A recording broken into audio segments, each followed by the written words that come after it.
Salut, avec des potes dans mon école, on a créé une association dans laquelle on initie les gens au machine learning et à l'intelligence artificielle. Dans ce contexte, j'ai fait une petite présentation où j'explique ce que c'est le Natural Language Processing et c'est ce que je vais vous partager maintenant. Salut, bienvenue dans cette masterclass, je vais vous expliquer comment apprendre le langage à une IA. Vous n'aurez pas besoin d'avoir de compétences particulières en programmation ou en machine learning pour construire un truc cool. Le Natural Language Processing, ou NLP, c'est la discipline qui touche au traitement du langage naturel. Ça regroupe des tâches comme par exemple analyser des sentiments dans un texte, générer du texte, résumer du texte, ou encore répondre à des questions vis-à-vis d'un texte. La base du Natural Language Processing, c'est les language models. C'est des modèles qu'on entraîne sur de grosses quantités de texte, comme par exemple l'entièreté de Wikipédia, afin qu'ils puissent comprendre les fonctionnements du langage. Une fois qu'on a entraîné ces language models une première fois, on peut les réentraîner sur une tâche un peu plus précise, comme par exemple résumer du texte. Ce qui est chouette avec le NLP, c'est que pour entraîner ces language models, on n'a pas besoin d'annoter les données d'entraînement. Par exemple, si on veut entraîner un réseau de neurones à détecter les chiens et les chats dans des images, on va avoir besoin que des humains annotent des milliers d'images en disant si ces images contiennent des chiens ou des chats. C'est long et coûteux. Dans le cas du NLP, on peut juste donner une grosse partie d'internet en entrée du modèle et le laisser s'entraîner dessus. C'est ce qui a mené à la création de très gros modèles comme par exemple GPT-3 d'OpenAI. GPT-3 il peut faire des trucs vraiment excellents comme par exemple traduire du langage naturel en SQL, traduire du langage naturel en code React pour créer des sites web sans coder. Il peut également être réentraîné pour traduire du jargon légal en langage courant ou encore être réentraîné pour générer des mèmes.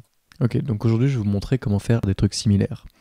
Vous retrouvez tout ce que je vais vous raconter maintenant sur docs.quasar.ai. On va utiliser Google Colab, c'est un environnement en ligne qui nous permet d'exécuter du code et de faire des expériences tout en ayant accès à beaucoup de puissance de calcul, ce qui est nécessaire pour entraîner des modèles de NLP performants. Donc je vous invite à aller sur colab.research.google.com, puis à cliquer sur New Notebook, puis Runtime, Change Runtime Type, et sélectionner GPU. La manière dont ça fonctionne, c'est qu'on peut exécuter du code dans les cellules, par exemple A égale 5, contrôle entrée pour exécuter, et ensuite cette variable est accessible depuis toutes les autres cellules. Ok, donc pour les notebooks, il n'y a pas grand chose de plus à savoir.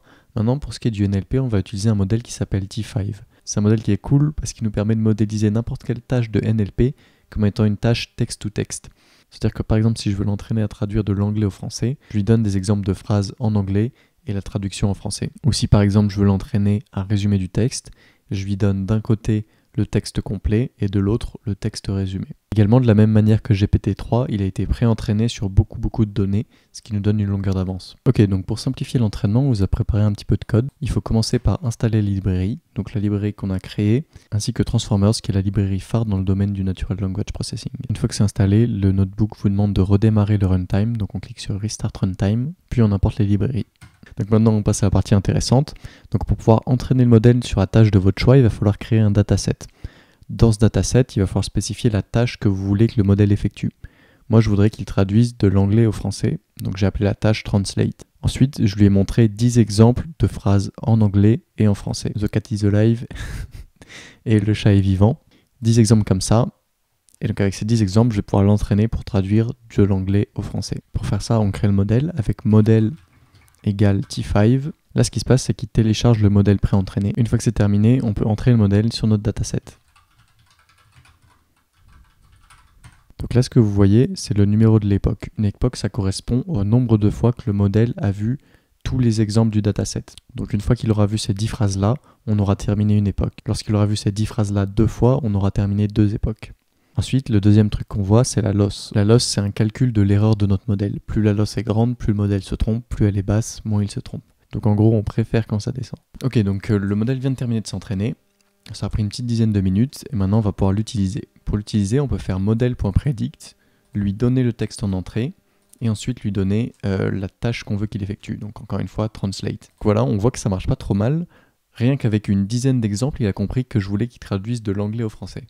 Ce que je trouve personnellement plutôt incroyable. On peut tester d'autres trucs, par exemple, My name is Armand. Mon nom est Armand, je m'appelle Armand. Ou j'aime bien le chocolat. Je suis enchanté par le chocolat. Elle est allée aux Bahamas. Bon, franchement, je suis assez content, ça marche plutôt bien. Donc, je vous ai préparé aussi un deuxième exemple, et dans celui-là, on va essayer d'entraîner le modèle à jouer au morpion.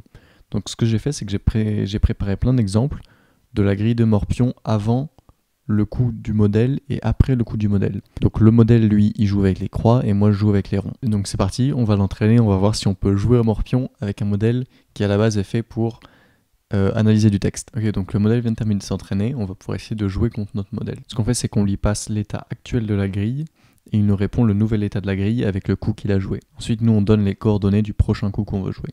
Donc ici, moi, je vais mettre mon rond en bas à gauche. Donc là, je suis obligé de mettre au milieu pour pas qu'il gagne. Et là, c'est bon, j'ai gagné. Donc voilà, donc il est pas très bon. Ok, donc je vais montrer un dernier exemple un peu plus facile. On va essayer d'apprendre au modèle à différencier les tweets de Joe Biden et d'Emmanuel Macron. Donc pour faire ça, on vous a préparé une fonction qui vous permet de télécharger les tweets d'un utilisateur ou d'un hashtag, et une fonction qui permet de les charger dans un dataset. Ok, donc l'entraînement est terminé, on va pouvoir tester ça. Je vais essayer de dire « Hello ». Et évidemment, il prédit Biden. Et donc si j'écris « Il nous faut redoubler d'efforts », il prédit Macron. Voilà, vous avez les bases pour entraîner un modèle de NLP performant. Vous retrouvez ces informations sur docs.kazar.ai. Et si vous avez des questions, on est disponible sur le Discord. A tout de suite. Voilà, j'espère que cette vidéo vous aura plu. Comme d'habitude, n'hésitez pas à vous abonner.